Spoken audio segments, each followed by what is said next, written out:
السلام عليكم ورحمة الله وبركاته. waxaan maanta aadaynaa magaalada Muqdisho caasimadda Soomaaliya oo aan u tagayno shirkii madasha wadashiga Soomaaliyeed qayb ka mid ah oo shirkaas muddo soo socday ilaa bishii July haddana aan la isugu laabanayo magaalada Xamar si loo sii ambaqaado lagana tashado sidii loo heli lahaa dowlad Soomaaliyeed ama se isbedel 2016 bisha August iyo September ee sanadkan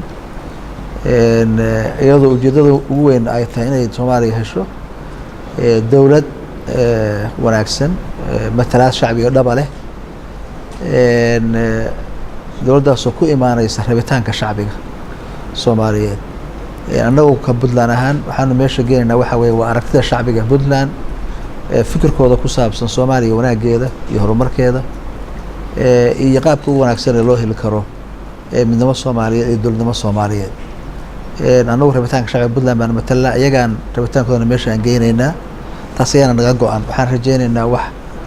Puntland u wanaagsan Soomaaliland u wanaagsan inay shirkaas ka soo baxaan waxaan kaloo rabaa inaan ka digo oo dadka u sheego in niman siyaasiyiin oo fashilmay